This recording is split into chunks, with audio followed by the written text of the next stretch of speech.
You tell him, Doran. Guys, I hit the jackpot. But I'm in love with the courtyard. We shall name you Paul. Oh, just a raw potato. That's a delicious snack to eat while I walk around this dungeon. Shut up, Sulkin. It's okay, we're gonna take care of that wound, don't you worry. You find an assortment of goods. Goblinos. Frosted mini dwarves. Moradin oats. Kellamvorios. California! Nice. Harlan, you get inspiration for that. These are good for your soul.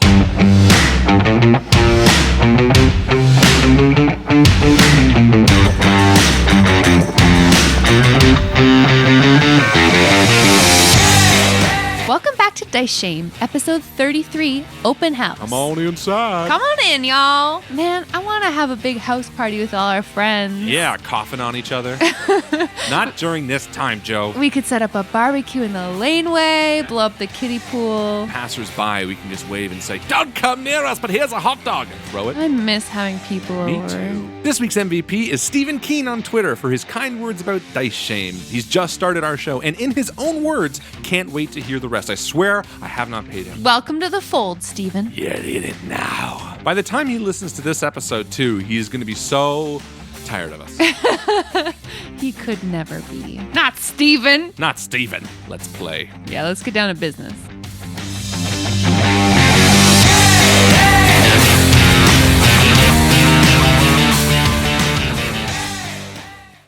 So, I don't know if you guys have been to the grocery store recently, but I came home with quite the haul the other day. Harlan can vouch. Nice. We decided that we deserve a treat. And we got 2 different sugar cereals Oh man. that I'm very excited about. Both were your favorites. Well, okay, so I previously did get us a box of Lucky Charms that Harlan took care of. Previously, with the Lucky Charms, you bought corn pops for yourself that you told me I couldn't touch. so Then true. bought Sugar Crisp for yourself and also honeycomb. Yes, so I actually bought 3 cereals for me and 1 for Harlan, if we're keeping track. I thought you said that you wanted a treat. Was it a treat or was Yeah. it several Multiple boxes treats. of A treat treats? is multifaceted in this. Yeah. The treat is called cereal. Do you consider one cereal a treat? Because then One if piece you of have cereal? multiple, one box is many, Yes. many You have treats. had 300 treats today. What is the treat quotient? The quantum of Quota. treats, the smallest, indivisible. We have a Timbit cereal too. And I know that most of our listeners are American, and so I just wanted to like Do you have a Dunkin' Donut cereal? Oh, probably right. they must have some really Probably. cool fucking cereal. Yeah. They gotta be a do. Comparative. My sister-in-law goes down to the States every now and then. Yeah, they're treat food.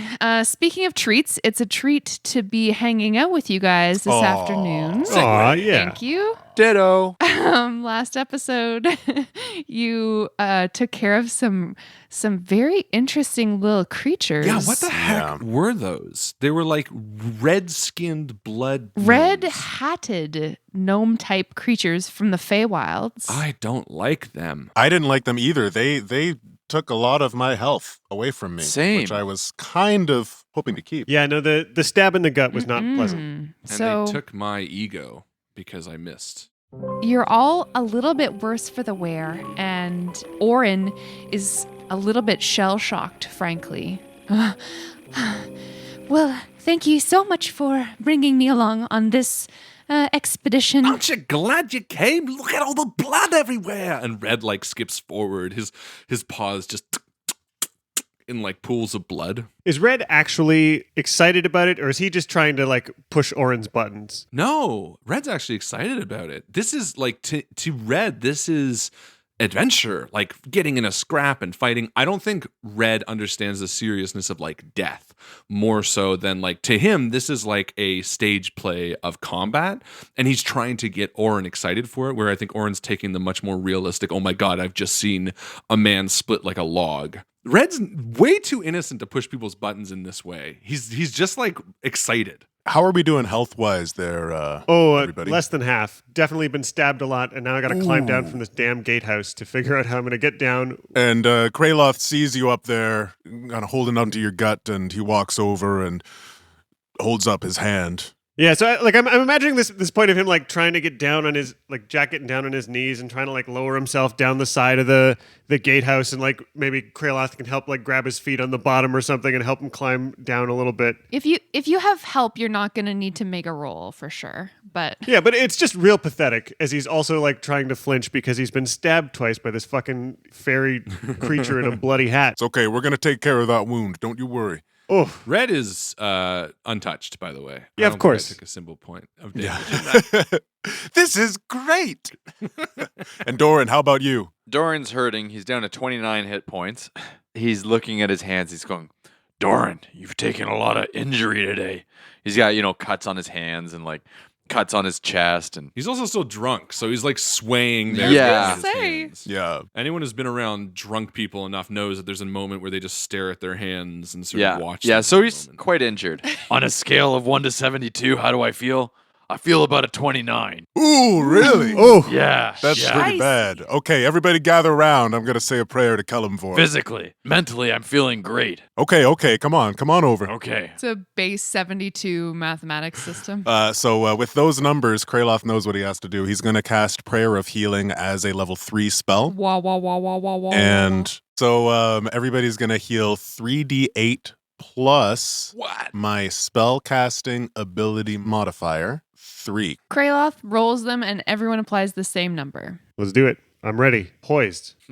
That is a 9 plus 3. So everybody gets 12 hit points back. Oh. Yikes! Sorry about that. What did you roll? That's a really low roll. Nine I rolled a on 1, a 3d8? 2, and a 6. Well, it brings me up to 30 out of 42. It could have been worse. Kellenborg really likes these fey creatures, eh? Mm-hmm. Well, I mean, While they're doing this, I want to look around for Zolkin. What has he done during this fight? Right. Like, he led us to this gate and then just pieced out. Is he hiding in a bush or what? So you're standing in the lawns of this villa enclosed within the stone walls. So there's a large, domineering 2-story building that occupies the majority of this enclosure. And then off to the west side, there's a stable. And he pops his head out from the stable and he says, everything's clear in here. You didn't even do anything, Zolkin. And I walk over. I wonder why you got bit by something invisible when you go hiding in stables when the real shit hits the fan. Orin, don't be like this guy, I say as Orin's like hiding in the bush still. Zolkin puts a hand on your shoulder and he says, words hurt, Red. That's right, they hurt, and so do arrows and sickles. Look at all this blood. This is Doran's blood. Yeah. You're a pretty cowardly. I'm not really speaking clearly. you tell him, Doran. You're a real coward, Zolkin. In fact, Zolkin, why don't you lead the way? And I point towards the... Well, what's he hiding in the stables? I'll do a perception, sure. I'll lean in past him as he leaves the stables, assuming he's walking out. Yeah, he is. Yeah. So I'll lean in past him and take a look inside the stables where he was hiding. Let's do a general perception. Sure. With a 16. So the stable house is a stone building. It contains enough stablage for, I don't think that's a word, but It is now. for 4 draft horses, which none of them are currently occupying the stables. You found one of them torn limb from limb Oh, that's on right. Yeah. the grounds of this villa already. I believe you also found some evidence of giant teeth in its haunches. And Red, as you lean in, a shaft of moonlight from the open door illuminates a patch of square cobblestone on the ground of the stable on the floor. Methinks it looks suspicious. There's just like little sweepings of hay that kind of form a squarish outline. I wait till Zolkin leaves and then I slip in. I mean, I don't know whether this is something that was hidden by the owners of this place or if this was something that Zolkin did sneakily. So I'm just going to go walk over nonchalantly Mm-hmm. and take a look-see-loo. Okay. What does your look-see-loo look like? How How do you investigate this? I mean, I can't imagine it's like a trap because it's in someone's stable. It'd be very weird if someone's like, haha, a spike ball. Those horses never suspected it. Yeah, no, I'm just going to walk over and bend down and like take out a dagger and sort of pick at the edges. You uncover a 3-foot square flagstone in the southwest corner of the stable that looks to be a hidden trap door. Bingo. Bingo. Oh, yeah. And I give it an open and Well, you sniff. try. You try to open it, but it is very securely locked. There is the hole for a key, which you do not have. Interesting. All right. I think I cover it back up with Hay Hay. and stuff. hey to you. Hey. With hay, and I head back over to the others nonchalantly with the intention of telling my team, but not Zolkin. Sure, yeah. And Zolkin is just kind of shooting the shit with Kraloth. And Red does this for two purposes. One, I don't know what this is, but if it ends up being something positive, I don't want Zolkin to necessarily share in on the wealth. And if it's something negative, then we can push Zolkin down it later. My guess, just meta, is that it's I'm so proud totally of you. meta is meta. Meta. It's meta. You did it. Joe, you should have just left it alone. No, it's I touched it. Now he's all fucked oh, up. I dig it. My guess is that it would be a trapdoor, or not a trapdoor, but a secret entrance into the building. Yeah, and then I come back to the others and I tell them, hey, you know what I just found in there? I think I saw like a trap door with a key on it. Really? Interesting. Well, and you come back, and Doran has already started to kind of investigate this field that's around the building where we're standing in this gated area. So yeah, you're standing in the yard, I guess I would describe it, of this villa that's Courtyard? yes, thank you. The courtyard of this villa. It's enclosed by a 12-foot tall stone wall. You entered through a broken rear gate, and you're looking at the rear of the villa. So there's like a back patio, essentially, that does have pillars, Doran. And that's what I'm looking at. That's sort of what I'm investigating. You're also standing directly to the north of a broken wall of the villa. The wall has been demolished partly, and you can see through the hole into a dark room, which you would probably guesstimate to be the kitchen based on the furniture that lies partly destroyed within. Additionally, you had previously investigated the body of a horse in the courtyard. There's also what looks to be a body of a human on top of the veranda in the back. And actually, that's a good note. I think while Doran's doing this, and as I'm explaining to them the trapdoor, we loot, right? Like, we want to see if there's anything of value on these sickle-wielding monsters. I'm going to go up to Jack, and I'm going to shake off the blood from my mace, wiping it in the grass, and I say, so what do you make of these creatures?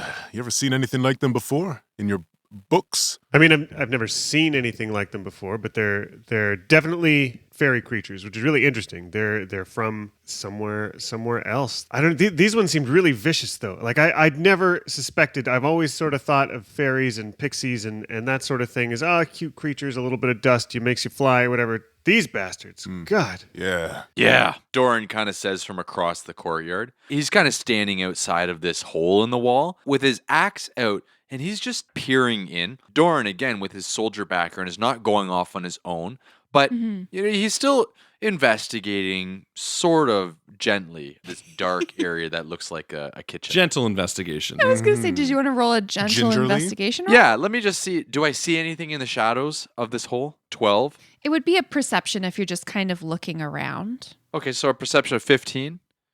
So yeah, as I mentioned, a substantial part of the northern wall of this kitchen has been destroyed. Rubble lies on the lawn that you pick your way over, and through the hole in the wall, Doran, you observe the disarray within. You see that there are pots and pans, cooking utensils dangling above some preparation tables in the middle of the room, and there's obvious signs of a struggle from in here. There are some muddy footprints on the floor, and you see a couple of doors that lead from this room, one of which is open right now. And while Doran is investigating the back of the mansion and Kraloth is speaking to Jack, Red is going to go loot the bodies. Yeah, you were going to look at the body. Because he's Zolkin being like, I take the stuff. So the horse body is, the horse has no wallet. Look at all this great horse meat. But you want to go and observe the body on the back porch? Definitely that. I'm hoping it has a key, but I also want to check out the Fey creatures as well, see if they have any, valuables or weapons. So the Fey creatures are armed with these vicious looking sickles. Pop and ice. The sickles. Cream. Dick. These creatures otherwise are not carrying anything that looks valuable, unless you want to hang on to their iron boots, which strike you Red as removes the small iron boots their from one of them feet and puts them into smell his bag of holding. so bad. Yeah, I think Red is one of those. He's like animalistic, so he's kind of attracted to gross smells. Yeah. Right. What about their caps? How would Red look in a red cap? Oh, definitely take one of those too. As you pick up this red hat, blood comes off on your hands. They're soaked in blood. That's how they're red. Oh, cool. I take one nonetheless. So I take the boots and I take the little hat. And then I move to the body. Is there anything on the human body? Yeah, so I've described this body as a smear across the veranda. But if you are inclined to go through the pockets of this ruined corpse's clothing, you do find a key. Wow. Well, good. I'll pocket it for now with the intention of telling everybody, but I do want to sort of see what everyone else is doing before. The road to hell is paved with good intentions. Yeah. The key and the hardware for the trap door are made of 2 different metals. Oh. You don't think that they would match. So this is a key for something else. Kraloth walks over to this corpse and he kneels down with his holy symbol and says, "May you rest in peace." What state is the body in? There's a pulpy mass for part of his head, and one eye is open, yes. The one eye that you I'm not going to bother trying to bury him, but I'm just going to close that one eye. I could help bury him real quick if that's a thing you wanted to do. Me too. I'm already covered in blood.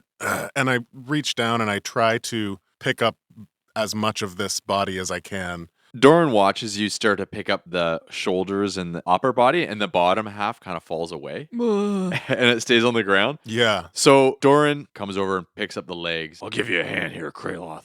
I guess you want to give this poor sap a proper burial. I'm sure he would want to be buried on the property that he lived on.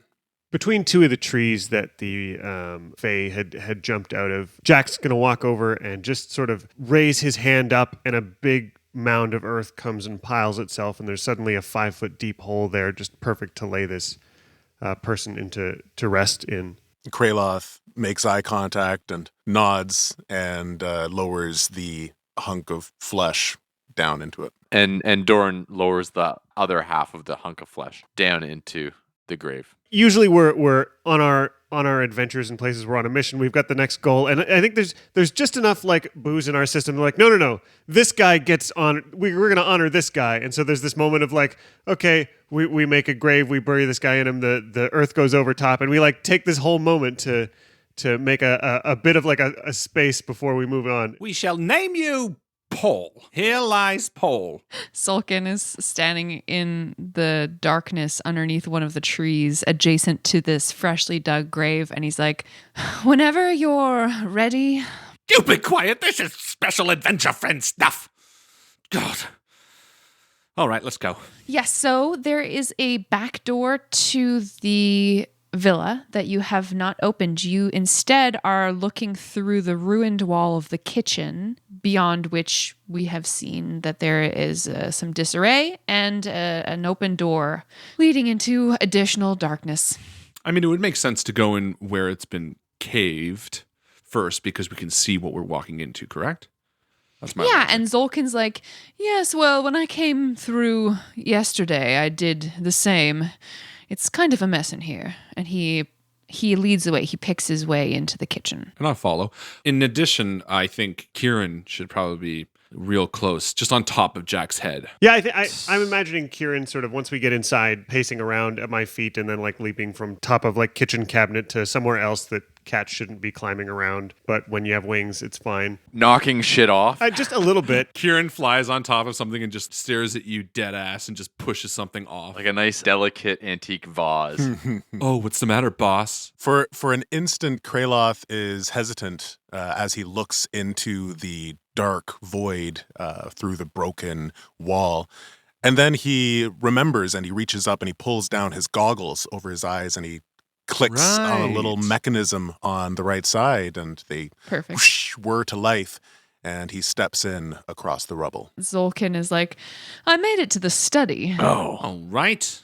So you all enter. There's a dumbwaiter on the west wall of the room that you see red. Kieran is like sniffing around the door to the dumbwaiter. It's gorgeous in here. All of the utensils are beautifully wrought. You can even tell, despite the darkness, the furnishings in this kitchen are gorgeous. Even just the quality of the wood, you can almost smell the like cherry wood lacquer of these preparation tables. I feel like Doran is picking up the utensils and like the knives and stuff and holding them up to the moonlight to see like the quality and the craftsmanship and then putting them back down. And Red is like rifling through a drawer, taking the silverware, like putting the spoons. You're and like, stuff. let's get to looting. Yeah. Kieran does little sneeze because of the pungent odor of spices emanating from the open door on the east wall.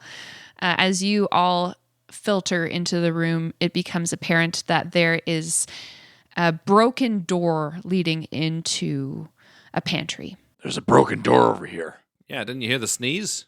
Is there any more booze in this kitchen? Yeah, totally. I feel like I stand in the caved out northern entrance and like wave a bottle at Oren, who's undoubtedly still outside. And I'm like, Oren, All right. the bells are ringing. Master Red, if I come in there, swear you'll protect me. If you don't come in here, I can't. All right.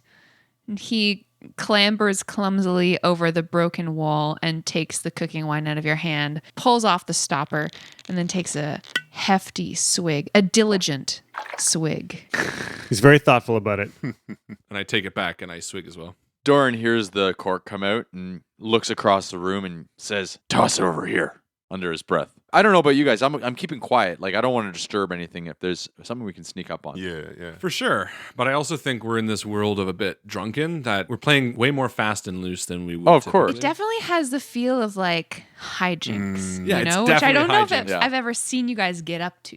I love Jack being like, yeah. I mean, he's sort of going back and forth between those modes because I think I can picture him standing in the kitchen, Kieran sniffing around, and Jack is just sort of standing in the kitchen, taking in what everybody else is doing. He's maybe standing a little stunned, watching the world spin around him a little bit, trying to be like, oh, is there personal effects in here? Is there anything that like tells the story of who the people are in this kitchen, who lived? Like he's Yeah. studying the ruins of it as if it was, you know, a dig somewhere because that's his mode. I love the Yeah. idea. It's almost like a cartoon where like his vision turns to this like tapestry and then it turns back to Red and Oren and Red's like shaking the bottle and then it turns back to the tapestry and then it turns back to Red and you're like, which one do you take a step towards? Kraloth, as you stand, you're like over by the stove, Mm-hmm. and a slight noise catches your attention. Down by your feet, a very fat orange tressum with angry expression on its face is just sitting there looking up at you. Whoa. Hey, Jack, did you transform Kieran? No, I thought Kieran was over in the spice cabinet. We got our first living host. Hey, I'm just going to talk to the Tressum as if it can understand me, I guess. Well, we have a member to the party that can talk to animals. No, but I can do something like that. And Red sees you guys sort of referencing the Tressum and walks over drunkenly. And I'm going to use my primeval awareness. So again, I have the innate ability to communicate with beasts. They recognize me as a kindred spirit, and through sounds and gestures, I can communicate simple ideas to a beast as an action, and I can read its basic mood and intent. So I can't have a back and forth, but I can Yeah. definitely communicate to an extent. I can learn its emotional state, whether it's affected by magic, its short-term needs, and any actions I can take to persuade it not to attack. So yeah, and I'm going to read its mood. Yeah, it's mad right now. Okay. And is it affected by any magic? And not apart from its own innate sort of magic that Tressums have. And you think that it would probably befriend you if you feed it. Yeah, it recognizes me as a kindred spirit. So I see this and I pull out a little bit of lambus bread from my bag and I bend down and give this fat ass cat some more food. Oh man, the change that comes over this cat, like its once bristling whiskers kind of slick back across its cheeks, and the ruff of its neck, where all the fur was standing up, just sort of dissolves into these jowls as this fat cat just like greedily takes these big mouthfuls of take bread. It, good boy. And I'm going to just try to...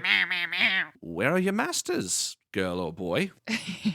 Wait, let me feel. Whoa. Boy. It is a boy. I know. And what a boy. It's not really interested in talking to you about that. More so interested in hanging out with you. I turn to Jack, who is standing by this thing next to Kraloth, and I'm like, Yeah.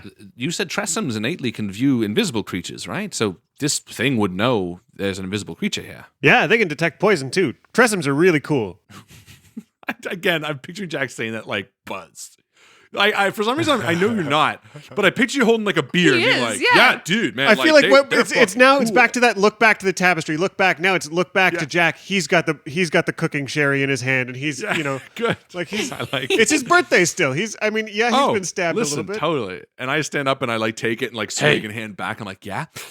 Hey, Hey, hey, Hey. hey. I hold my hand open for you to toss me the bottle. for sure. Yeah. It's your turn. Yeah, make a ranged attack. So 13. oh, well, yeah. You can you throw it at Doran. Doran catches it. I catch the bottle. I take a swig. Glug, glug, glug, glug, glug. There's a pantry back here. Hey, And I toss the bottle back. Hey, I feel like for some reason Kraloth is very serious through all this. He just buried somebody. Yeah, so every time you guys are tossing the bottle back and forth, I'm like, hey. trying to get Hey. it control. And every time you catch it, it's a wash of relief. He's like babysitting. But yeah, Kraloth is definitely concerned that he's got to look after his party, and he really desperately wants to keep everybody alive. The all of the doors in this room, like looking around, like there's the pantry door, and then there's a door down where Zolkin is. It looks like 2 doors. So there are a total of 4 doorways leading from the kitchen. Okay, so while everybody's talking to this Tressum, he's just going to walk over to this door that's just north of the pantry and lean into it and just take a listen at the door. So you take a listen at the door and you hear the distinct sound of nothing. Okay. What's it sound like? It's like this. Yeah, I think it's clear. I rolled perception. Does that matter? You can tell me the number. 24.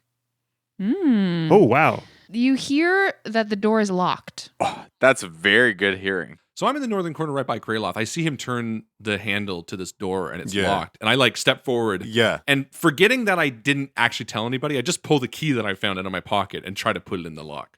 And Kraloth kind of steps back, surprised. Doesn't fit. And I'm like, well, you never know. By the way, I found this key. So Doran steps into the pantry, and I'd like to roll a perception to see if there's any traps or anything in here. Sure. Pantry traps for those naughty kids trying to steal cookies at night. What's the sugary cereal? Oh, it's a 21. Nice. You find an assortment of goods, herbs, spices, dried food, Goblinos. Frosted mini dwarves. some more cooking wine if you'd like. There's some honey nut oats, cereal Moradin oats. clusters of honey, Moradin oats. These are good for your soul. Kelimvorios. Nice. Harlan, you get inspiration for that. Yes. I love that. That's great. And basically with your perception check, you're able to ascertain that this is a well-off household. The food is just starting to spoil a little bit. Is there anything other than spices that is anything that Doran might want to take just for sustenance? So he'd grab a bag of apples if there's apples there. I just rolled a natural 20 on your behalf. So pick 5 things that you want and they're in here. Okay, so Oh. there's some like preserved fish, Yeah. preserved meat. There's some unspoiled potatoes. A bag of Doran's just unspoiled raiding carrots. the pantry. He like comes out with But handfuls. I love the of idea of food. to Doran. Oh, just a raw potato. That's a delicious snack to eat while I walk around like, this dungeon. treasure! Oh my god, yes, the real treasure. a pomme de terre. You just finished the last of the apple brandy or whatever, but you find another bottle. in Oh, there. there's an apricot brandy. Yes. And I say, guys, I hit the jackpot. And then everybody's eyes open. Oh, it's not gold, but it's another bottle of brandy. It's golden colored liquid. Yeah. While I'm outside the pantry, Red's going to go in and grab a large metal pitcher, and I'm just going to scoop a big scoop of flour. Smart. I like it. That's probably more inspiration worthy than Calamvorio's. But Well, you know what? invisibility as written, anything that is being worn or carried by an invisible creature also becomes invisible. So I feel like if you throw flour on an invisible creature, that it would indicate where the creature is for like one round, and then the flour would become invisible too. That's fair. Do you know what I mean? Yeah. That would be a You tough would thing to... you would definitely be able to follow tracks in flour on the ground. Oh, even better. But I feel like there's like a limited applicability. Shelf life. Thank you, Rob. So if I hug an invisible creature, do I become invisible? If it carries you, maybe. No, I don't think that's Interesting. how it works. I don't What fucking if know. it wears D&D. I walk up to Zolkin, who's picking his teeth with a fork. He's looking at you guys so bored. Yeah. Bored out of his fucking mind. And Zolkin he's like, is Joe in can this." are we gonna go or? Shut up, Selkin. Hey, Zolkin, you got lockpicks? Yes. The hell are you doing? Get through this door. Yeah, you jerk. And I like kick his butt as he's going. over. I don't like you when you're drunk. What do you mean? We've been drunk this entire time. I haven't liked you since I met you. That's not very... Kralo, did you hear what he said? That's not very nice. To be fair, we did kill many of his men. Yeah, and it's kind of fair because we don't like you either, Zolkin. Yeah, we don't like him. All right, so- all right. I like him. Okay, so he is going to you're referring to the door that's just north of the pantry? The one that Kraloth and Red were fooling around with for a minute and found locked, and like Jack was again just taking it all in, and then was like, "Oh wait, he sold himself as a roguish individual. Get to work." Yeah. What are you He doing makes being a bored? big show of getting out his lockpick and of obscuring his methods from you with his back as he works because he's not keen on sharing his talents with any of you. We're definitely in a learning mood right now. As a cantrip, I'm going to cast guidance on him. Oh, Wicked. So that means I get to Just- add a +4. Just or a casually. plus D4. He gets does this that look casual like burst of something? inspiration. I try to cast it, a little bit, more sleight of hand, so it doesn't look like I'm helping him, but I want him to get that door open. I mean, the 2 that I rolled on the D4 that you gave me for guidance made me hit the DC exactly. Oh, nice. Wow. Way to go. No, it should be like he's picking it and he's not getting it, and you just like wave your hand like a Jedi, and it's like clicks, and he's like almost confused at it. He's like, oh. He's like, no big deal. Shut up, Now Selkin. let's see what's behind He it. reveals a room, a square room, that has a barrel of water in one corner and a staircase that leads down into darkness. Doran is standing at the door that's south of the pantry, the single door that's south of the pantry, and he grabs and jiggles the handle. Is it open? It is, yes. And he opens that door as well. Lets the door slide open. So, Doran, you're looking into a dark room that is undecorated, contains 4 single beds and a small dining table. There are a few chests in here at the foot of the beds. This probably is servants' quarters. Without waiting for anybody else, Doran loots through the chest. Yeah, all you find in these chests are some spare uniforms, it looks like. They're all matching clothes of a kind of drab navy color. And some mundane personal effects. I just leave them. Maybe a diary that's like, "Dear diary, I sure am a servant. It's so sad being a servant." I really don't have anything else with my life. But I'm in love with the courtyard, master. Oh, Jack wants the diary real bad. In the moment now, he's like, "Oh, this artifact of a time and a place captures something about this. These are the sorts of documents you really want. They teach you the most about a place if you're trying to preserve them. It's Call it Diary of a Sad Servant. Diary of a Sad Servant. It is. And you're not in the room, but Doran kind of picks up and he flips through the pages and he goes, "I think Jack would want this." And he hollers over to you, "Jack, you want a diary?" Yeah. Who's what? And he throws it and right towards you. It kind of flitters in the air. Jack knows how to grab a book out of the air and Roll for book I don't know. grabbing No. in the air. while drunk No. and dashing across the room. This is the It's- one kind of dexterity check Jack will never have to make, is grabbing a flying book. He's trained for this his whole life. I think he maybe flips through it a little bit and then like tucks it into his bag next to his spell book for safekeeping so he Yeah. can read it later. The last page just reads, "I sure hope we never get attacked by giants." All right, and I'm going to go to the last door on the west side, the double doors, that I believe would lead logically to the front door that we didn't actually pass through, correct? It does indeed. And I'll open them. You open these Doors? Thank you. I was looking for the word doors because I'm a little mermaid motherfucker. What's the word again? Doors. You open these double doors and you reveal a long rectangular gallery. There are some dark curtains that hang over specific places in the walls. And there are a number of different doorways that lead out from this long room. One of them, yes, as you had imagined, does lead back out onto the veranda. So that's the door that leads north. Then there are a set of double doors on the western wall, a single door on the western wall, and then another door on the eastern wall. Additionally, there is a tall wax statue in one corner. Waxy. Wax statue. All right, I turn around to the others and say, "Oh, right, so we've opened a door that leads down.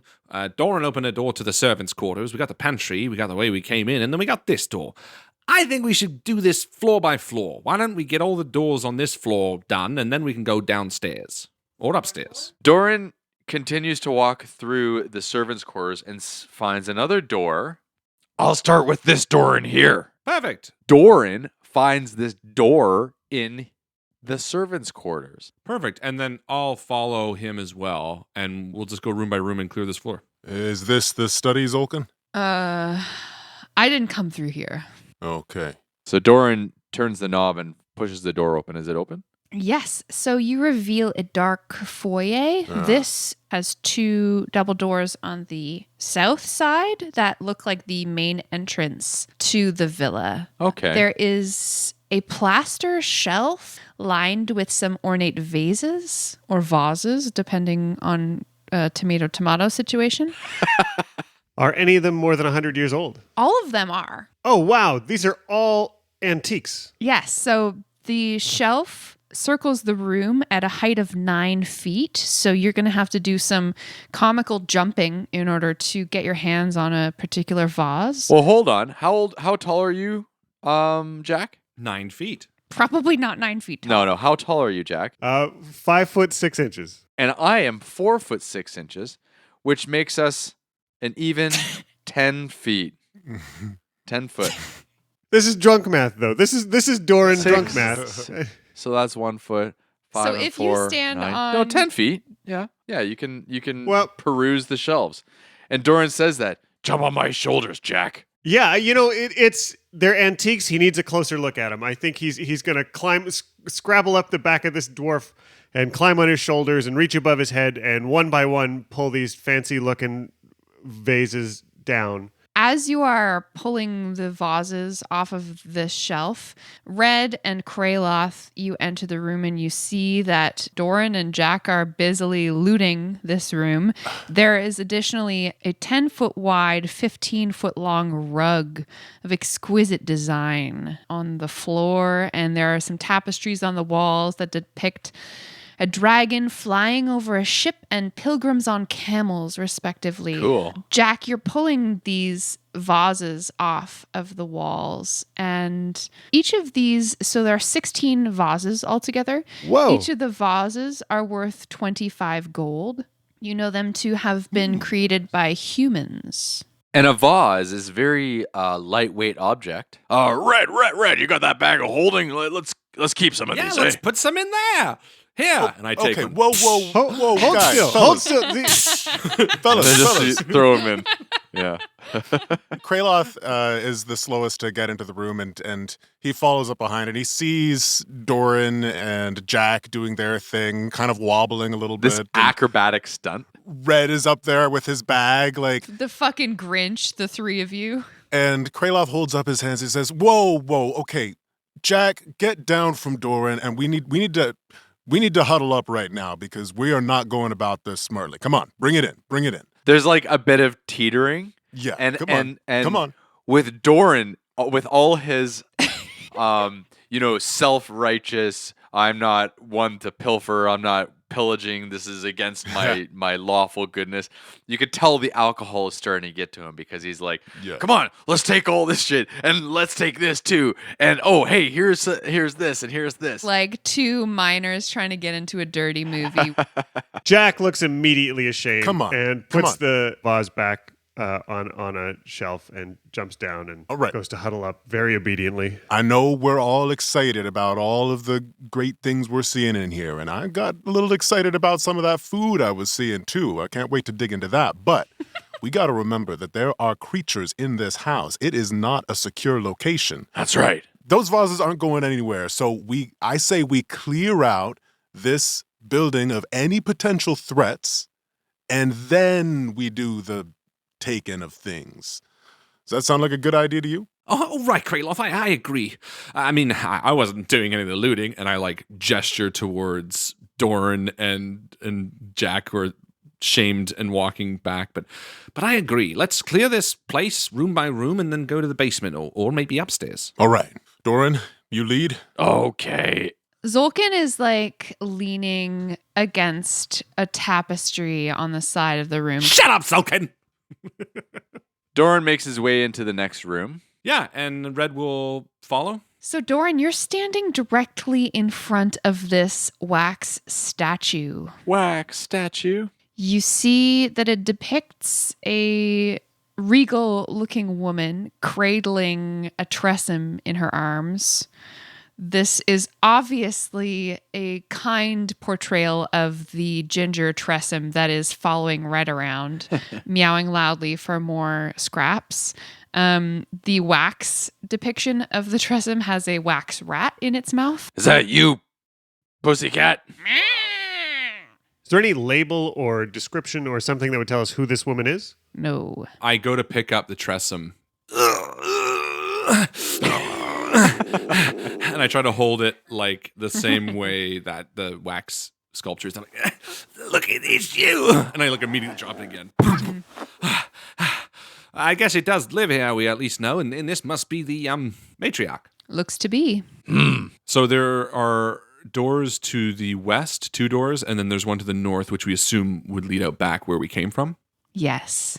Kraloth kind of shuffles past everybody who's looking at this wax statue and makes his way to the door that's across the hall and listens up to it. Okay, so this is the southern one on the west side of the hallway. Yes. You listen at the door and you hear the distinct sound of nothing. And from the doorway back into the foyer, Zolkin says to you, Kraloth, yeah, so that's where I was attacked. In this room or just where I'm standing? No, I was in that room. As I told you, in the middle of rolling up a tapestry. It's probably still in there. If there is something invisible behind that door, what are we going to do to protect ourselves? And I'll take out that flower, and I'm going to just spread it around the floor outside here to catch any footprints of invisible creatures. Sure. Because, that's why I have it. Just going to give a nod towards Kieran. You don't see anything we don't see, do you? Not in here, boss. We're all standing at this door. Red is still standing next to the wax sculpture. I will just be looking at this wax sculpture one more time, just in case. I do feel like there's something a little funky about it. And I got a 24. Nothing else pops out to you in terms of details about the statue. There's no secret key pressed into a wax pocket or anything, but it does occur kind of pompous to you that the proprietor probably of this mansion would have a wax statue of themselves basically directly in front of the doors leading into this villa. Yeah, I push it over. You push the statue over. Yeah, just like into the hall. It breaks. But I... Damn! Red. Sorry. Oh. You scare the cat. Yeah. Jack is like injured that he was like, I'm gonna be good. I've been scolded by Red. Red was right. I guess I can't play around with all this stuff. And then Red goes and fucking breaks the statue. Oh my. All right. Sorry.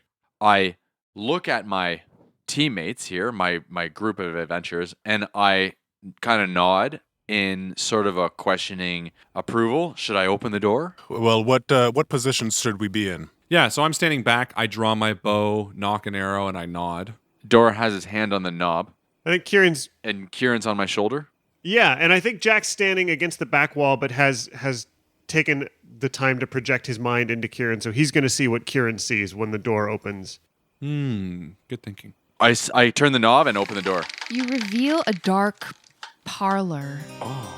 There is a high-backed chair facing a pair of padded couches, a coffee table, and as Zolkin had mentioned, there is a tapestry that is half rolled up on the ground. And actually, I am at the back of the group with my arrow knocked, and I'm going to take a step back just so that Zolkin is also in my view, because I don't trust him very much. Sure, yeah. I mean, as you guys move into this parlor, Zolkin moves past Red, gingerly stepping over the broken limbs of the statue on the ground. So yeah, you reveal this dark parlor. There are some thin drapes on the walls, probably covering windows. Kieran does not indicate to you in any way that there are any invisible creatures in this room. Yeah, Jack, you don't see any forms here that you wouldn't expect in a well-appointed and kind of stuffy-looking parlor. So as I'm using their senses, I might take a deep breath in and sort of use that keen Tressum sense of smell to see if I can pick up any creatures or things that might also be here somewhere. Yeah, roll perception. 24. Nice. There are some rats here, not in this room, but probably somewhere in the walls that Kieran is distinctly aware of. Perfect. And also a strange smell that you can't put your finger on necessarily. Why don't you roll a nature check? 28. Wow. You know from your time in the Arcanariums of Waterdeep, rubbing shoulders with mages and wizards all of your adult life, the smell of imps. You have been around imp familiars Right. in your life. They're not in the room, but you detect like a strange brimstone type prickle in the back of your throat that like, oh yeah, that's an imp. I don't know what you know about imps, but that's what you smell. I mean, can we do an Arcana just to put that together so I can know what I can? Yeah, let's establish it. 25. Shit. Cool. I mean, Wow. let me give you the nuts and bolts right now. Can imps be invisible? Sorry. Yes, absolutely Okay, they thank you. can. Oh, well, there we Yeah. go. They are great at being stealthy. They can change shape. I think they can also be rats, probably. They can be rats. They can be rats, ravens, And spiders. shoot fire from their chest. No. And you also know that they have some non-magical damage resistance. Are they potentially poisonous as well? Yes. Kieran, being sensitive to poison as well, might they taste, touch, or smell anything poisonous associated with the rats in any, or one more than the others or something? No, but now it occurs to you that this is indeed part of the flavor of like Zolkin's smell now. Like you're putting it together like, oh shit, the wound on his shoulder smells like imp poison. Yeah. Okay. I'm assuming you haven't shared any of this with us yet. No, he's just drunkenly staring into Yeah. a corner of it's the funny room. too, because like normally with Jack, it's like an instantaneous look, but because he's drunk, we're all just like paused, waiting for him to like. Well, it's not even because he's drunk. He's not even in his body right that's now. right, yeah. He's True like thing. deaf and blind and standing in a corner, and he's like, What do we do? What do we do? He's not saying anything. inside Kieran, having a whole moment of like, the like Sherlock Holmesian arrows coming together. He's like, he's looking around, or like, okay, imps, familiars. Are there spell books? Are there other magical accoutrements? Like, But it's taking like a full minute. If Jack is drunk, okay, when he does this, Is Kieran how- drunk? Yeah, how is he seeing? Like, how does the drunkenness affect his viewing eyes through Kieran? Oh, that's a whole question. Anyway, when do you tell us this? Jack leaves Kieran's body, and I sort of step forward from the back of the room. It all makes sense now, guys. There's imps here, which means they're devils. They can hide. They can be invisible. They're poisonous. They can turn into rats, and Kieran can sense rats in the walls. Can they understand common? Yeah, I believe they can. I was So this is the moment they just heard us say all this. So you might as well show yourself familiar. I don't know if your master's still here or gone, or what devilish business you're up to, but why don't you appear and we can have a discussion about it? Yeah. Chicken. Don't make us hunt you down. Yeah. Don't be impish. You are unanswered. Yeah, cowardly imps. Doran acts boldly and steps into the room and looks around. What other doors are in here? Yeah, there's a door to the north. You would probably assume that this leads into the same room as the final door from the hallway. And is that the only door? I'm going to stay close to Doran because I know that he's been hit. He's still kind of hurting. Doran steps in, goes north. Fuck these imps. I'm a little drunk. Okay, so we'll take them on if they're invisible or even if they show themselves. You know, alcohol adds that extra bit of Idiocy. Anyways, he opens the door. You reveal a grand room. Wow. Sheathed in darkness. Look at this grand room. An iron-wrought chandelier hangs above a black oak dining table, surrounded by 8 high-backed chairs carved to look like devils. A fireplace dominates the western wall, flanked by red-curtained windows. And there is a handsome glass-doored wine cabinet that stands against the eastern wall. Hello. Doran, as you move into the room, you are beset by creatures. Everyone roll initiative. Dun, dun, dun, dun, dun, dun, dun. Harlan, what did Red roll? 16. Doran? 6. Justin, what about Kraloth? 11. And Rob, what's Jack's initiative? 21. Nicely done. Doran, you are beset by creatures. Gargoyles. Probably imps, though. I would hope. I see. Gargoyles. Right, this whole buildup was for gargoyles. Yes. The old There's one, imps too. in the walls. Oh, gargoyles. Yeah, it's actually both. There are gargoyles in here, but we spent 20 minutes on imps. It's cool. They look Imp-goyles. gargoyle-ish because as they attack you, their invisibility drops and you can see these tiny creatures with oblong faces and red glowing eyes have needle-sharp teeth. They are flying down at you, Doran, and they all try to sting you with their stinging appendages that they have. I rolled a natural 20. Ooh. And also a 21 and an 18. Does the 18 hit you? Yep. No. Sorry, an 18 does not hit. My apologies. Yeah, I was going to say, you got some A new 19, armor, right? A 19. Nice. That natural 20 I'm going to convert to normal. Good to know. So 2 hits, 2 misses. Luckily, you are a dwarf who is resistant to poison damage, correct? Correct. That's pretty lucky. Why don't you make a Constitution saving throw? 2 of them. 22 Mm-hmm. and, a 10. So 7 poison damage for the first hit, which you saved on. So naturally, as a dwarf, you would be taking 3 damage. But because you saved on it, you're actually only taking 1 damage from that successful save. So 1 damage for the first sting. Okay. And 6 damage, which is halved because you're a dwarf. So 3 damage for the second sting. Beautiful. 4 imps revealed just congregating on your dwarven friend. Jack, it's your turn. Yeah. How hung up are we on being quiet, do you guys think? 0. I pushed over a wax statue. They know we here. Okay, so we're gonna try a thing. Jack pulls out his orb and steps sort of in line so we can see these imps over top of You're still Doran's head. back in the parlor, right? Yeah. And I guess maybe he's looking past Doran and Kraloth. Doran, plug your ears. All right. And Doran does. Uh, Fingers in both his ears. He just drops his axe. on the center one right in front of Doran, Jack holds out his orb, and for a minute it looks like the orb shatters into a million pieces. But it's the same shattering that happens right out in front of them as just all the creatures in there get like wrenched and torn asunder. So a sudden loud ringing noise erupts in that space. There's a 10-foot radius sphere, which I hope catches all of them.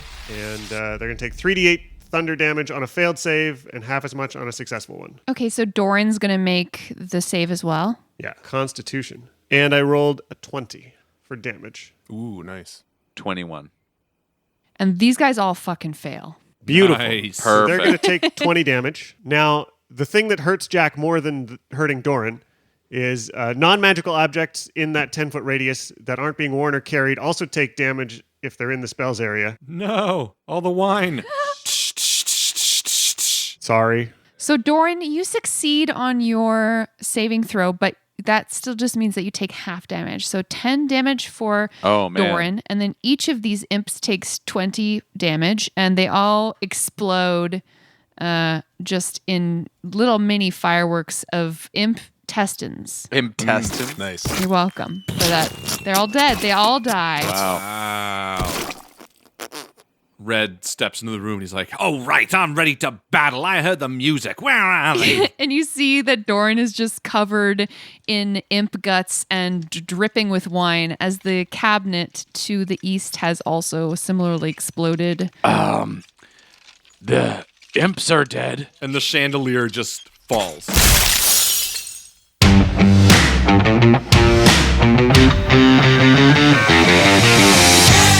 There's imp on the ceiling, there's imp on the floor, there's imp on Doran. Thank you again to our great old one Patreon supporters, Kellen Holman and Christopher Ryan Evans.